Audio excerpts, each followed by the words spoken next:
Hello friends, कैसे हैं आप सभी लोग। मैं प्रियंका एग्ज़ाम T20 चैनल में आप सभी का स्वागत करती हूं। आई होप आप सभी लोग अच्छे होंगे और अपनी प्रिपरेशन अच्छे तरीके से कर रहे होंगे। तो आज का ये वीडियो मैं लेकर के आई हूं हिस्ट्री का मॉक टेस्ट। जो भी बच्चे UPSSC पेट का एग्ज़ाम दे रहे हैं उनके लिए तो हेल्पफुल है ही, उसके साथ और भी जो गवर्नमेंट एग्ज़ाम की प्रिपरेशन कर रहे हैं उन सभी एग्ज़ाम के लिए ही उतना ही इम्पॉर्टेंट है। तो चलिए आज हम लोग इस मॉक टेस्ट को सॉल्व करने की कोशिश करते हैं। तो पहला प्रश्न है हिस्ट्री का, हड़प्पा सभ्यता का सर्वाधिक मान्यता प्राप्त काल है। ऑप्शन ए 2800 ईसा पूर्व से 2000 ईसा पूर्व, ऑप्शन बी है 2500 ईसा पूर्व से 1750 ईसा पूर्व, ऑप्शन सी है 3500 ईसा पूर्व से 1800 ईसा पूर्व और लास्ट ऑप्शन दिया हुआ है निश्चित नहीं हो सका है। पहले प्रश्न का सही उत्तर हो जाएगा ऑप्शन बी 2500 ईसा पूर्व से 1750 ईसा पूर्व में सिंधु घाटी सभ्यता या फिर हड़प्पा सभ्यता का सर्वाधिक मान्यता प्राप्त काल माना गया है। अगला प्रश्न है, सिंधु घाटी सभ्यता में घोड़े के अवशेष कहाँ से मिले हैं। Option A Surkotada, option B Banawali, option C है लोथल और ऑप्शन डी है कालीबंगा। इसका सही उत्तर हो जाएगा ऑप्शन ए सुरकोटदा। सुरकोटदा से घोड़े के अवशेष प्राप्त हुए हैं। अगला प्रश्न है, हड़प्पा सभ्यता किस युग की थी। ऑप्शन ए कांस्य युगीन, ऑप्शन बी नवपाषाण युग, ऑप्शन सी है पुरापाषाण युग और ऑप्शन डी है लौह युग। इस प्रश्न का सही उत्तर है कांस्य युगीन। हड़प्पा सभ्यता कांस्य युगीन सभ्यता थी। अगला प्रश्न है, हड़प्पा सभ्यता के निवासी थे। ऑप्शन ए ग्रामीण थे या फिर शहरी थे, खानाबदोश थे या फिर जनजातीय थे। हड़प्पा सभ्यता के जो निवासी थे वो शहरी थे। ऑप्शन नंबर बी करेक्ट हो जाएगा। अगला प्रश्न है, हड़प्पा वासी किस वस्तु के उत्पादन में सर्वप्रथम थे। मुद्राएं, कांसे के औजार, कपास या फिर जौ। और इस प्रश्न का सही आंसर है ऑप्शन सी कपास। कपास के उत्पादन में ये हड़प्पा वासी सर्वप्रथम थे। अगला प्रश्न है, निम्नलिखित विद्वानों में से हड़प्पा सभ्यता का सर्वप्रथम खोजकर्ता कौन था।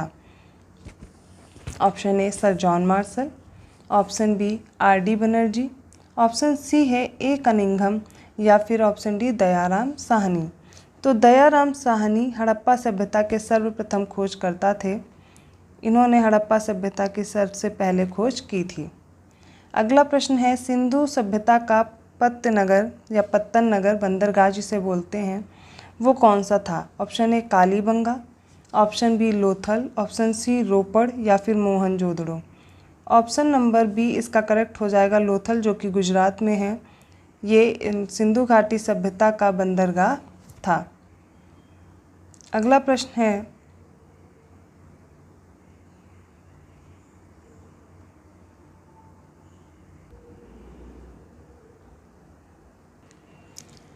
अब अगला प्रश्न वैदिक सभ्यता से है। 14 नंबर का क्वेश्चन है, आर्य शब्द का शाब्दिक अर्थ है वीर या योद्धा, ऑप्शन बी कुलीन, ऑप्शन सी विद्वान या फिर ऑप्शन डी यज्ञकर्ता। तो आर्य शब्द का शाब्दिक अर्थ है कुलीन। अगला प्रश्न है, वेदों की संख्या कितनी है। Option A 2, option B 3, option C 4 या फिर ऑप्शन डी 5। वेदों की कुल संख्या 4 है, याद रखिएगा। इसका सही ऑप्शन हो जाएगा ऑप्शन सी। 4 वेद हैं, उनको याद रखिए। ऋग्वेद, सामवेद, अथर्ववेद एवं यजुर्वेद। अगला प्रश्न है, भारत के राज चिन्ह में प्रयुक्त होने वाले शब्द सत्यमेव जयते किस उपनिषद से लिए गए हैं। Option A Mundaka Upanishad, option B Kanth Upanishad, option C है ईश उपनिषद, ऑप्शन डी है बृहदारण्यक उपनिषद। और इसका सही उत्तर है ऑप्शन ए मुंडक उपनिषद से सत्यमेव जयते लिया गया है।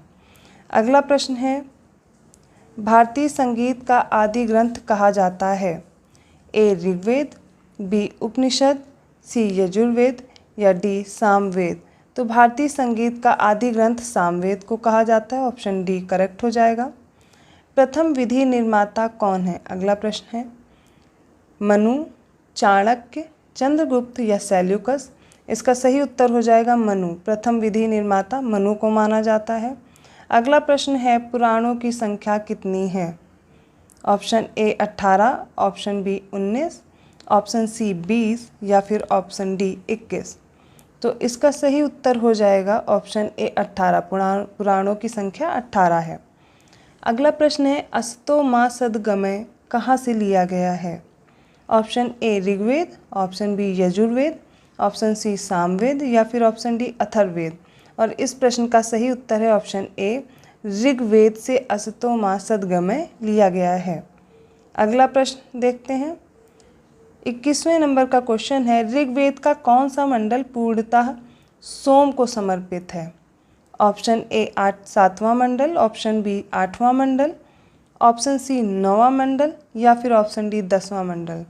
तो ऋग्वेद के 9वें मंडल में सोम को समर्पित ही श्लोक या जो भी खिल लिखे गए हैं वो इन पे समर्पित हैं।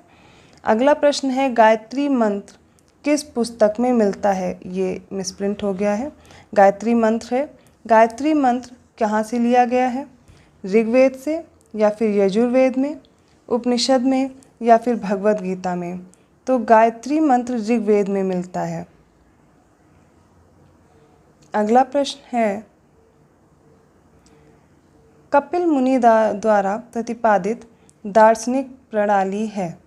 ऑप्शन ए पूर्व मीमांसा, ऑप्शन बी सांख्य दर्शन, ऑप्शन सी न्याय दर्शन या फिर ऑप्शन डी उत्तर मीमांसा। और इसका सही उत्तर हो जाएगा ऑप्शन बी सांख्य दर्शन। अगला प्रश्न है सबसे प्राचीन वेद कौन सा है? ऋग्वेद, यजुर्वेद, सामवेद या फिर अथर्ववेद। सही उत्तर हो जाएगा ए ऋग्वेद सबसे प्राचीन वेद है। अगला प्रश्न है ऋग्वेद में कुल कितने मंडल हैं? ऑप्शन ए 7 मंडल हैं, ऑप्शन बी 8 मंडल हैं, ऑप्शन सी 9 मंडल हैं या ऑप्शन डी 10 मंडल हैं। इसका सही उत्तर हो जाएगा ऑप्शन डी ऋग्वेद में 10 मंडल हैं। अगला प्रश्न है आर्य भारत में संभवतः आए यूरोप से, ऑप्शन बी मध्य एशिया से, ऑप्शन सी पूर्वी एशिया से या फिर ऑप्शन डी अन्य क्षेत्रों से। इसका सही उत्तर हो जाएगा मध्य एशिया से। माना जाता है आर्य मध्य एशिया से भारत में आए थे। अगला प्रश्न है कौन सा वेद अंशतः गद्य रूप में भी रचित है? मतलब ये गद्य में भी है और पद्य में भी है। इसका ऑप्शन दिया हुआ है ए ऋग्वेद, बी यजुर्वेद, सी सामवेद या फिर डी अथर्ववेद। और इस प्रश्न का सही उत्तर हो जाएगा ऑप्शन बी यजुर्वेद। अगला प्रश्न है प्राचीनतम व्याकरण अष्टाध्यायी के रचनाकार हैं? Option A Gautam, option B Kapil, option C Patanjali या फिर ऑप्शन डी पाणिनि। प्राचीनतम व्याकरण जो अष्टाध्यायी है उसके रचयिता हैं पाणिनि जी। ऑप्शन डी करेक्ट हो जाएगा। चलिए अगले प्रश्न पे आते हैं। 29वां क्वेश्चन है ऋग्वेद में सबसे पवित्र नदी किसे माना जाता है? Option A Sindhu, option B Saraswati, option C Parushni या फिर ऑप्शन डी सतुद्री। तो ऋग्वेद में सरस्वती नदी को सबसे पवित्र नदी माना गया है। ऑप्शन बी करेक्ट हो जाएगा। 30 नंबर का क्वेश्चन है वैदिक समाज की आधारभूत इकाई थी? ए शहर, बी ग्राम, सी विश्व या फिर डी जन। और वैदिक समाज की आधारभूत इकाई थी विश्व। अगला प्रश्न है ऋग्वैदिक काल के उस सबसे प्रधान देवता की पहचान करें जिसकी स्तुति में 250 सूक्तों की रचना की गई है। तो ऋग्वेद में इंद्रदेव ऐसे देव हैं जिनके बारे में 250 सूक्त की रचना की गई है। अगला प्रश्न है महाजनपद से 32 नंबर। हर्यक वंश के किस शासक को कुणिक कहा जाता था? Option A Bimbisara, option B Udayan या option C Ajatashatru, option D इनमें से कोई नहीं। इसका सही उत्तर हो जाएगा ऑप्शन ए बिंबिसार को कुणिक भी कहा जाता था। नेक्स्ट क्वेश्चन पे आते हैं। 323 ईसा पूर्व में सिकंदर महान की मृत्यु हुई थी? ऑप्शन ए फारस में, ऑप्शन बी बेबीलोन में, ऑप्शन सी मैसिडोनिया में या फिर ऑप्शन डी तक्षशिला में। इसका सही उत्तर हो जाएगा बेबीलोन में। 323 ईसा पूर्व में सिकंदर की मृत्यु हुई थी बेबीलोन में। अगला प्रश्न है सिकंदर महान एवं पोरस जिसे पुरु भी बोलते हैं कि सेनाओं ने निम्नलिखित में से किस नदी के आमने सामने वाले तटों पर पड़ाव डाला हुआ था? ऑप्शन ए रावी के तट पर, ऑप्शन बी झेलम के तट पर, ऑप्शन सी था सतलज, या फिर ऑप्शन डी चिनाब।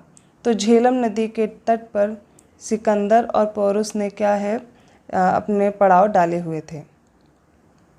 अगला प्रश्न है, नंद वंश के संस्थापक कौन थे? Option A Mahapadmananda, option B Kalashoka, option C Ghanananda, option D Nagarjuna. और इसका सही उत्तर हो जाएगा महापद्मनंद। नंद वंश के संस्थापक महापद्मनंद थे। 36वां क्वेश्चन है, सिकंदर ने भारत पर कब आक्रमण किया था? 326 ईसा पूर्व या 326 ईस्वी, 323 ईसा पूर्व या फिर 323 ईस्वी। तो सिकंदर ने भारत पे 326 ईसा पूर्व आक्रमण किया था।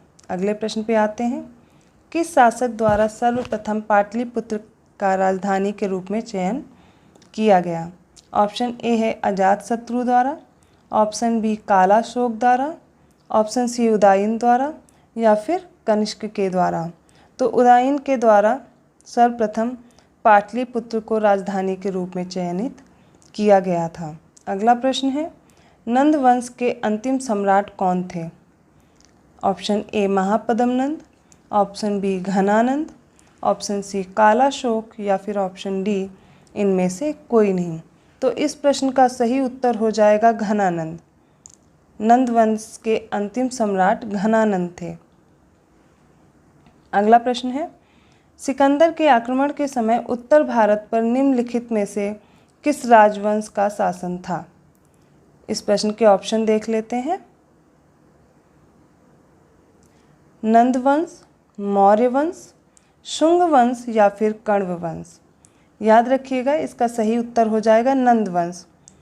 नंद वंश सिकंदर के आक्रमण के समय उत्तर भारत पर शासन में थे। अब आगे के प्रश्न 6वीं सदी ईसा पूर्व से 4वीं सदी ईसा पूर्व के समय जो धार्मिक आंदोलन चल रहे थे उस पे क्वेश्चंस हैं। तो 40 नंबर का क्वेश्चन है, जैन परंपरा के अनुसार जैन धर्म में कुल कितने तीर्थंकर हुए? Option A 20, option B 22, option C 24 या फिर ऑप्शन डी 14। तो इसका सही उत्तर हो जाएगा ऑप्शन सी 24। जैन परंपरा के अनुसार जैन धर्म में कुल 24 तीर्थंकर हुए। अगला प्रश्न है, त्रिपिटक धर्म ग्रंथ है? ऑप्शन ए जैनों का, ऑप्शन बी बौद्धों का, ऑप्शन सी है सिखों का या फिर ऑप्शन डी हिंदुओं का। तो त्रिपिटक जो है वो बौद्ध धर्म का ग्रंथ है। अगले प्रश्न पे आते हैं, बुद्ध ने निम्नलिखित में से किस स्थान पर महापरिनिर्वाण या फिर मृत्यु को प्राप्त किया था? ऑप्शन ए कुशीनारा कुशीनगर में, या फिर कपिलवस्तु, सी ऑप्शन है पावा में, और डी ऑप्शन है कुंडग्राम में। और इसका सही उत्तर हो जाएगा कुशीनारा, जिसे कुशीनगर बोलते हैं। यहाँ पर बुद्ध को महापरिनिर्वाण की प्राप्ति हुई थी। अगला प्रश्न है, बौद्ध ग्रंथ पिटकों की रचना निम्नलिखित में से किस भाषा में की गई है? Option A Sanskrit, option B Ardhamagadhi या फिर ऑप्शन सी है पाली, ऑप्शन डी प्राकृत। इसका सही उत्तर हो जाएगा पाली। पाली भाषा में बौद्ध जो ग्रंथ हैं त्रिपिटक उनकी रचना की गई है। अगले प्रश्न पे आते हैं, महावीर का जन्म किस क्षत्रिय गोत्र में हुआ था? Option A Shakya, option B Jnatrika या फिर ऑप्शन सी सल्लास या फिर लिच्छवी में। इसका सही उत्तर हो जाएगा ऑप्शन बी ज्ञात्रक। ज्ञात्रक कुल के महावीर स्वामी थे, क्षत्रिय गोत्र इनका ज्ञात्रिक था, जो ज्ञात्रिक लिखा हुआ है। अब आप लोग मुझे कमेंट करके बताएंगे कि बुद्ध जी का, गौतम बुद्ध जी जो थे वो किस क्षत्रिय गोत्र से रिलेटेड थे। अगला प्रश्न है, गौतम बुद्ध का जन्म स्थल था? Option A Kushinagar, option B Sarnath, option C Bodhgaya या फिर ऑप्शन डी है लुम्बिनी। तो याद रखिएगा, गौतम बुद्ध का जो जन्म स्थल है वो लुम्बिनी है। अगला प्रश्न है, महावीर स्वामी की मृत्यु कहाँ हुई थी? ऑप्शन ए है श्रवण बेलगोला, ऑप्शन बी है लुम्बिनी, ऑप्शन सी है कुशीनगर या फिर ऑप्शन डी पावापुरी। तो इस प्रश्न का सही उत्तर हो जाएगा ऑप्शन डी, महावीर स्वामी की मृत्यु पावापुरी में हुई थी। अगला प्रश्न है, जैनियों के पहले तीर्थंकर कौन थे? Option A Arishtanemi, option B Parshvanath, option C है अजीतनाथ या ऑप्शन डी ऋषभदेव। और इस प्रश्न का सही उत्तर हो जाएगा ऑप्शन डी, ऋषभदेव जैनियों के पहले तीर्थंकर थे। अगला प्रश्न है, गौतम बुद्ध ने अपना प्रथम उपदेश कहाँ दिया था? Option A Bodh Gaya, option B Lumbini, option C है सारनाथ या फिर ऑप्शन डी कुशीनगर। और इस प्रश्न का सही उत्तर है सारनाथ। गौतम बुद्ध ने अपने पहला जो उपदेश था वो सारनाथ में दिया था। अगले प्रश्न पे आते हैं, जातक किसका ग्रंथ है? ऑप्शन ए है वैष्णव, ऑप्शन बी है जैन, ऑप्शन सी है बौद्ध या फिर ऑप्शन डी है शैव। तो ऑप्शन सी करेक्ट हो जाएगा, बौद्ध का ग्रंथ है जातक। अगला प्रश्न, सिद्धार्थ बुद्ध को ज्ञान की प्राप्ति कहाँ हुई थी? Option A Varanasi, option B Sarnath, option C Kushinagar या फिर ऑप्शन डी बोध गया। तो इस प्रश्न का सही उत्तर हो जाएगा ऑप्शन डी, सिद्धार्थ को ज्ञान की प्राप्ति बोध गया में हुई थी। अगला प्रश्न है, सारनाथ में बुद्ध का प्रथम प्रवचन कहलाता है? ऑप्शन ए महाभिनिष्क्रमण, ऑप्शन बी है महापरिनिर्वाण, ऑप्शन सी महामस्तकाभिषेक या ऑप्शन डी धर्मचक्र प्रवर्तन। तो बुद्ध जी ने जो पहला प्रवचन दिया था उसे हम लोग धर्मचक्र प्रवर्तन के नाम से जानते हैं। अगला प्रश्न है, सर्वप्रथम शून्यवाद, जिसे शून्यता का सिद्धांत कहते हैं, इसका प्रतिपादन करने वाले बौद्ध दार्शनिक का नाम है? ऑप्शन ए असंग, option B Vasubandhu, option C है नागार्जुन या फिर ऑप्शन डी दिंगनाग। इसका सही उत्तर हो जाएगा ऑप्शन सी नागार्जुन। नागार्जुन ने शून्यता के सिद्धांत का प्रतिपादन किया था। अगले प्रश्न पे आते हैं, नागार्जुन कौन थे? ग्रीक राजा थे या फिर वैष्णव संत थे? ऑप्शन सी है जैन मठवासी थे या फिर बौद्ध दार्शनिक थे? इसका सही उत्तर हो जाएगा ऑप्शन डी, नागार्जुन बौद्ध दार्शनिक थे। अगला प्रश्न है, जैन परंपरा के अनुसार महावीर कौन से तीर्थंकर थे? ऑप्शन ए पहले, ऑप्शन बी 10वें, ऑप्शन सी 18वें या फिर ऑप्शन डी 24वें। तो जैन धर्म में महावीर स्वामी 24वें तीर्थंकर हैं। अगला प्रश्न 55 नंबर का क्वेश्चन है, महावीर स्वामी का जन्म कहाँ हुआ था? Option A Kundagram, option B Pataliputra, option C Magadh में या ऑप्शन डी वैशाली में। इस प्रश्न का सही उत्तर है ऑप्शन ए, महावीर स्वामी का जन्म कुंडग्राम में हुआ था। और अभी पिछले क्वेश्चन में मैं डिस्कस कर चुकी हूँ कि बुद्ध जी का जन्म लुम्बिनी में हुआ था। अगला प्रश्न है, कनिष्क के शासनकाल में चतुर्थ बौद्ध संगीति सभा किस नगर में आयोजित की गई थी? पहला ऑप्शन है A Magadha, option B Pataliputra, option C Kundalvan या ऑप्शन डी है राजगृह। तो बौद्ध धर्म की 4 संगीतियाँ हुई हैं, उन चारों संगीतियों को याद करना बहुत ही इम्पॉर्टेंट है। उसी का एक प्रश्न दिया हुआ है हमें और इसके ऑप्शन दिए हुए हैं मगध, पाटलिपुत्र, कुंडलवन या फिर राजगृह। और इसका सही उत्तर हो जाएगा ऑप्शन सी, कुंडलवन में कनिष्क के शासनकाल में चतुर्थ बौद्ध संगीति की कुंडलवन में मतलब इस नगर में आयोजित चौथी बौद्ध संगीति हुई थी। सारी बौद्ध संगीति याद रखनी है कहाँ हुई थी और उस समय किसका शासनकाल था। अगला प्रश्न है, चौथी बौद्ध परिषद का आयोजन किसने किया था? Option A Ashoka, option B Kanishka, option C Harsha या फिर ऑप्शन डी बिंदुसार। तो चौथी बौद्ध परिषद का आयोजन कनिष्क ने किया था। Option B is correct. अगला प्रश्न है, भारत में पूजित पहली मानव प्रतिमा किसकी है? ए गौतम बुद्ध, बी महात्मा गांधी, सी महावीर स्वामी या फिर नागसेन। इसका सही उत्तर है ऑप्शन ए, गौतम बुद्ध की पहली मानव प्रतिमा है जो पूजित है। अगला प्रश्न है, तृतीय बौद्ध संगीति कहाँ आयोजित हुई? Option A Vatsa, option B Pataliputra, option C Kaushambi या फिर ऑप्शन डी कश्मीर। और 59वां क्वेश्चन का सही ऑप्शन है ऑप्शन बी पाटलिपुत्र। तृतीय बौद्ध संगीति का आयोजन पाटलिपुत्र में किया गया था। अगला प्रश्न है, बुद्ध की मृत्यु के बाद बौद्ध संगीति की अध्यक्षता किसने की? पहला ऑप्शन है महाकश्यप, ऑप्शन बी है धर्मसेन, ऑप्शन सी है अजातशत्रु या ऑप्शन डी है नागसेन। और इसका सही उत्तर हो जाएगा ऑप्शन ए महाकश्यप। बुद्ध की मृत्यु के बाद प्रथम बौद्ध संगीति की अध्यक्षता महाकश्यप ने की थी। अगला प्रश्न है, हम लोग 60 क्वेश्चन कंप्लीट कर चुके हैं। अब अगले प्रश्न पे बढ़ते हैं। अगला प्रश्न है, गौतम बुद्ध का जन्म कब हुआ था? 563 ईसा पूर्व, 558 ईसा पूर्व, 561 ईसा पूर्व या फिर 544 ईसा पूर्व। तो गौतम बुद्ध का जन्म 563 ईसा पूर्व लुम्बिनी में हुआ था। अगला प्रश्न है, बौद्ध शिक्षा का केंद्र था? ऑप्शन ए है Vikramshila, option B Varanasi, option C है गिरनार या फिर ऑप्शन डी है उज्जैन। और इसका सही उत्तर हो जाएगा विक्रमशिला। बौद्ध शिक्षा का केंद्र विक्रमशिला था। तो ये रहा आज का हिस्ट्री का मॉक टेस्ट। आई होप आप सभी लोग को पसंद आया होगा। हम लोगों ने 60 से अबव क्वेश्चन किए हैं इस मॉक टेस्ट में और ऐसे ही हम आगे मॉक टेस्ट सॉल्व करते रहेंगे। यूपी SSSC पेट में हिस्ट्री से 5 क्वेश्चन आते हैं और स्वतंत्रता संग्राम वाला पोर्शन भी इसमें इंक्लूड किया गया है, जिसमें से 5 क्वेश्चन और आते हैं। तो इसलिए हिस्ट्री बहुत इंपॉर्टेंट हो जाती है। ऐसे ही मॉक टेस्ट हम लोग करते रहेंगे जो आपको सभी एग्ज़ाम में हेल्पफुल रहेंगे। तो अगर आपको वीडियो अच्छा लगा है तो प्लीज़ लाइक करें, चैनल को सब्सक्राइब करें और लोगों तक भी पहुंचाएं जिन्हें हेल्प मिल सके। और अगर आप कोई सजेशन देना चाहते हैं तो नीचे कमेंट कर सकते हैं। धन्यवाद।